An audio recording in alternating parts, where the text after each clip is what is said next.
नमस्कार दोस्तों, मैं हूं राहुल सैफ। लीगल चैनल में आपका स्वागत करता हूं। कॉन्डोनेशन ऑफ डिले आप समझते हैं? समझते हैं? नहीं समझते? कोई बात नहीं। असल में आज का जो वीडियो का कंटेंट है, ये इस चीज को आपको जल्दी केस से निकालने का एक बेहतरीन आधार बनाता है। कैसे? देखिए, आपको ये समझना जरूरी है कि केस देरी से क्यों लगते हैं, केस लेट क्यों डाले जाते हैं, और फिर वो एक्टिव कैसे हो सकते हैं।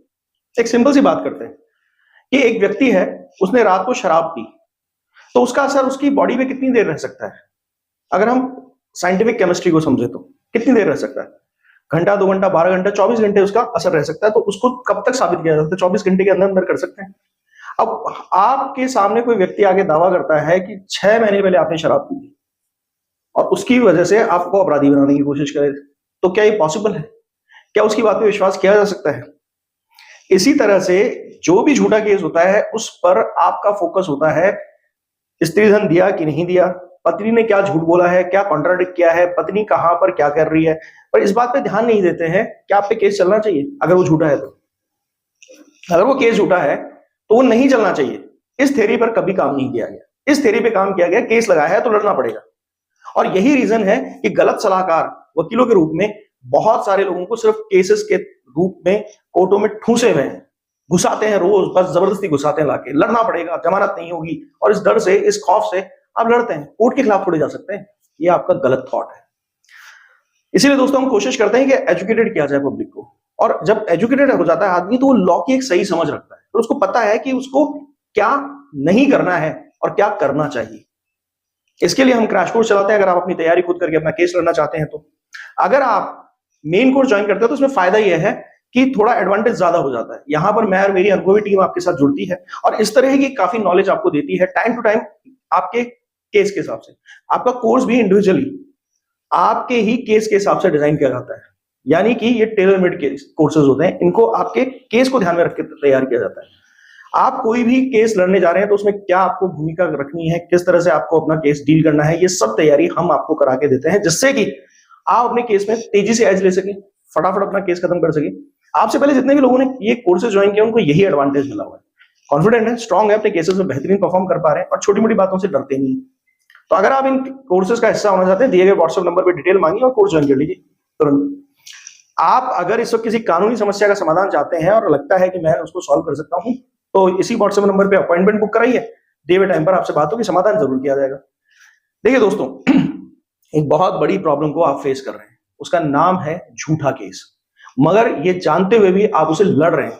यहीं से ही आप अपनी जिंदगी का कब्रिस्तान खोद रहे हैं। 8 साल, 10 साल, 12 साल, 15 साल, अनलिमिटेड टाइम।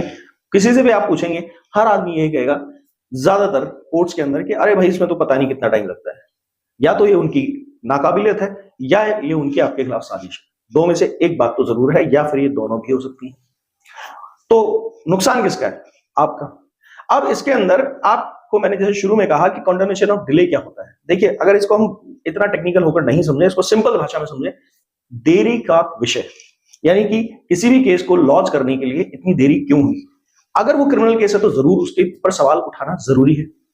आप क्या करते हैं, वहां पर बाकी सब चीजें देखने लग जाते हैं कि एफआईआर में पत्नी ने क्या लिखा है, ये झूठ लिखा है तो मैं इसके सबूत जुटा लूं, इसको कैसे गलत साबित कर दूं। अरे साहब, केस ही डिले क्यों कर दिया लगाने में, यही काफी है। इस पर केस क्रैश होते हैं। ये आश्चर्यचकित करने वाली बात नहीं है, ये उसका हिस्सा है, कानून का हिस्सा है। और इस पर कोई छोटे मोटे कोर्ट ने नहीं, माननीय सुप्रीम कोर्ट ने इस पर अपने बड़े जानदार जजमेंट दिए हैं, कई बार दिए हैं। और वो मानते हैं इस बात को कि 498 जो है वो एक ऐसा अपराध नहीं है जिसको कभी किसी टाइम पर कर दिया और फिर कभी किसी टाइम पर आगे जाके कई महीनों सालों बाद इस केस को लॉन्च किया जा सकता है। सुप्रीम कोर्ट का ओपिनियन कानून के परिभाषा के अंदर छिपा हुआ है और वहीं से वो अपना ओपिनियन लेकर बताते हैं। वो ये है कि भाई, ये एक लगातार चलने वाली सतत प्रक्रिया है, कंटिन्यूअस ऑफेंस ऑफ क्राइम है। अब बहुत सारे महानुभाव आएंगे, सर 498 में दिखा दीजिए क्या है। तो यही तो हमारी स्पेशलिटी है। इसको जानना है तो हमसे बात कीजिए, हम बताते हैं कैसे होगा। हमारे सारे कोर्स होल्डर्स इस बारे में पूरी जानकारी रखते हैं कि कंटिन्यूअस ऑफेंस ऑफ क्राइम कैसे होता है 498। ठीक है, तो इसके अंदर आपको समझना होगा कि वहां वो चीज अगर लगातार नहीं है, कोई आदमी आपसे 6 महीने 8 महीने से डिस्कनेक्टेड है, खासतौर से आपकी पत्नी, तो वो कंटिन्यूअस ऑफेंस ऑफ क्राइम का शिकार कैसे हुई। ये लगातार चलने वाली प्रक्रिया, रोज मारा जा रहा है, रोज प्रताड़ित किया जा रहा है, ला दहेज ला, ला सामान ला के दे, वो कर, और इसमें एक बात और बता देता हूं, सिर्फ मारा गया है, दहेज और किसी तरह की डिमांड नहीं है, तो भी ये केस नहीं लगेगा। 498 को थोड़ा सीरियसली लिया कीजिए। और अगर सिर्फ डिमांड की गई है, मारा पीटा नहीं, क्रूरता नहीं की गई, तो भी ये केस नहीं लगेगा। तो ये एक एडवांटेज और ले जाइए, बोनस पॉइंट। समझाना तो मुझे कंटिन्यूस ऑफेंस क्राइम पे ही है कि 6 महीने बाद पत्नी आप पे केस क्यों नहीं लगा सकती, तो ये कारण वहां बनता है।